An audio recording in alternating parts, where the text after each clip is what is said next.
Hey guys, welcome back to this week's episode of Ninja Talk with the Bunny and Frog. And I was wondering, Owen, what are you doing this weekend? This weekend I'm at a competition in the Warrior Factory Hamilton. It is a CNL Stage 2 qualifier for East Finals. This weekend I am at MLab Ohio for 2 WNL Flow qualifiers, and I'm super excited for it. And speaking of the Warrior Factory Hamilton, we have Alison Marie Ropp on the show today. Alison is a coach at the Warrior Factory Hamilton, and she has done exceptionally well at Worlds and Nationals. Alison has earned 3 medals at Worlds 2023 in the skills event, and 3rd place at CNL Nationals in 2022. On this week's episode, we're going to be going through how she started, how she's grown, and where she's at now. Hope you guys enjoy this. Please stick around as we head into the break. See you all in a little bit. You are listening to Ninja Talk with the Bunny and Frog. Don't forget to follow the podcast on Spotify or Apple Podcasts. New episodes every Friday at 11 a.m. Eastern. How's it going, Alison? Going great, guys. I'm so excited to be on your podcast. Of course. Thank you so much. Appreciate it. So how did you first discover Ninja? I actually watched the show American Ninja Warrior a bunch of years ago when I was younger, and I fell in love with it. I always thought, I could do that. I would love to do it. I was always the type of kid climbing on the jungle gym at school all the way up until high school. A lot of my best friends met me at a park because I was just climbing on top of stuff. So I fell in love with the show and always wanted to try it that way. That's so cool. And then I went to look up. I know there wasn't a lot in Canada for a while, but finally more are coming. So right when one came to Hamilton where I live, I jumped on it immediately and said I have to work there. That's so sick. So your skills and your courses at this past year's Worlds were outstanding. And so how did it feel to have such big accomplishments? Getting a bunch of medals and doing so well. Thank you so much for saying that. It's hard as an athlete because we all always think we can do better. So I was a little disappointed in my course runs a little more, but I was very happy with my skills and then I medaled. But it was still a big learning curve. That was my second time at Worlds, and I improved so much from the first year. So that was super cool to see, and really good feeling to see that I medaled in a sport that I just started in more recently and going up against people from all over the world. So it was pretty cool. It was a great feeling. That's so cool. How did you prepare for it?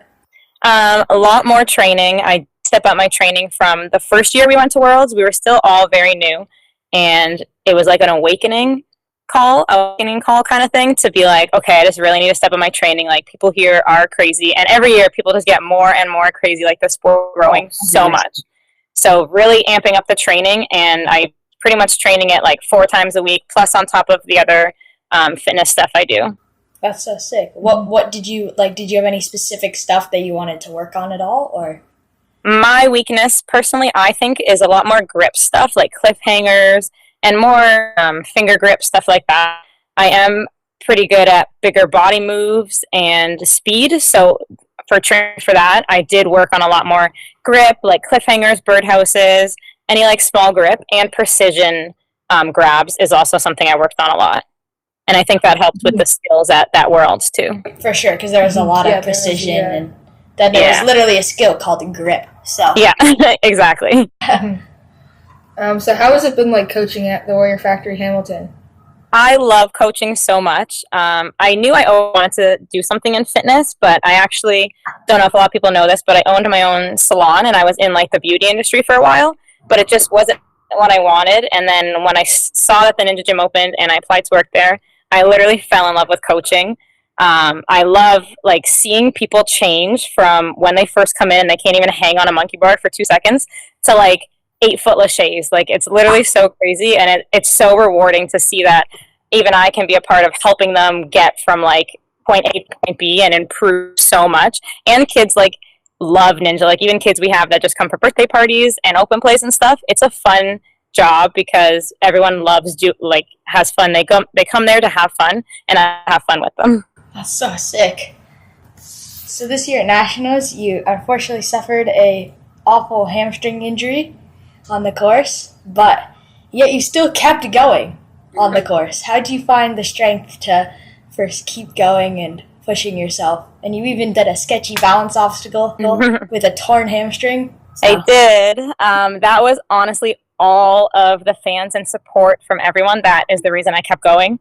It was a lot of adrenaline in me, and I just pushed on because literally I was so loud, and they're like, you can do it, keep going.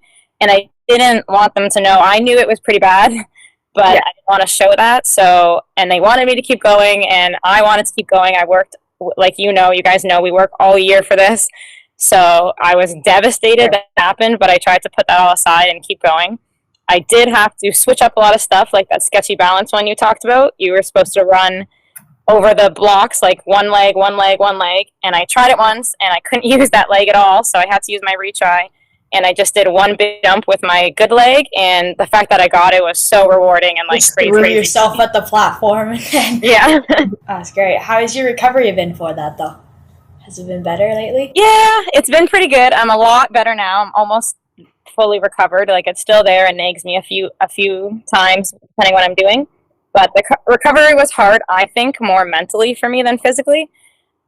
Physically sucked because I'm a super active person, but it was a big mental test and challenge to me. But it was something I was meant to overcome and happened to me, so it was part of my journey.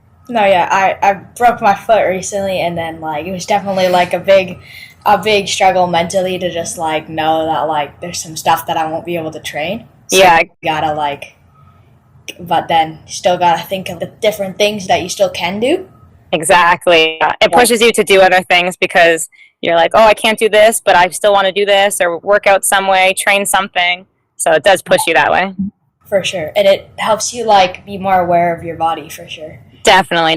Anytime I fall that way again, I'm making sure my legs are bent and not straight back. Yeah. So how are you balancing out, like, your training, coaching, and planning something like your wedding?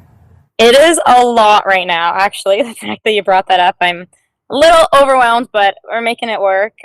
It's just hard because we have so much that we're training for coming up, like, as you guys know, too, because you're training for all the same things. But, like, I have FINA sectionals coming up. We have CNL Stage 2, then CNL East Nationals, then CNL Full Nationals, hopefully, as long as we make it. And then we have WNL Worlds, and then I have UNA and FINA Worlds. So it's a lot. That's a lot. So I can't even, like, sacrifice my training right now while I'm planning and still working and coaching stuff. So just trying to do it all at once. But I know it'll all be worth it in the aftermath, and after July I can relax. Yeah, in August you're just gonna, like, awesome. We actually have to start our honeymoon till about August because we get married end of May, and then I have, hopefully again, CNL Nationals right after that, and then WNL, and then UNA FINA. So my lovely fiance is letting us push the honeymoon all the way till August. That's good. So what inspired you to take the nickname the Gold-Blooded Ninja? What's the backstory to that? Well, gold is my favorite color. Pink and gold are, like, my favorite colors, and I'm just a super competitive person. I always have been. But I love the ninja community so much because it's not like a cutthroat competitiveness. Like, I will coach someone in my own division, hands down, to my best of my ability, hard as I can. It's not that kind of competitiveness, but it's still, like, it was a play on words that my friends kind of made, that because I'm cold-blooded, that they made it like I'm cold-blooded because I always want to win. So it is a play on words that way. But I don't as much cold-blooded in ninja because I feel like it's such a good community that you don't want to be that way, and for sure, not. But I always strive for first, and I always strive for gold, so that's where it came from. That's so sick. So do you have any goals for the upcoming years and any decisions you might make in ninja? A big goal of mine this year was to win CNL Nationals, but that's when I tore my hamstring. So I am pushing that goal to this year. I know it's like a half season, so it's a little different and weird, but I still really, really want that title of national champion. That is probably my top goal. And then do want to do better on the courses in WNL Worlds. I still want to do really good in skills like I did, but I definitely want to step up my course game. So I have been training a lot more course style training where you go from one obstacle to the next and more like that way. Yeah, that makes a lot of sense. For sure, got to get that conditioning all good. So if anybody wants to learn anything more about you or your training, where can they find you on social media? Oh, awesome. I always love a little shout out.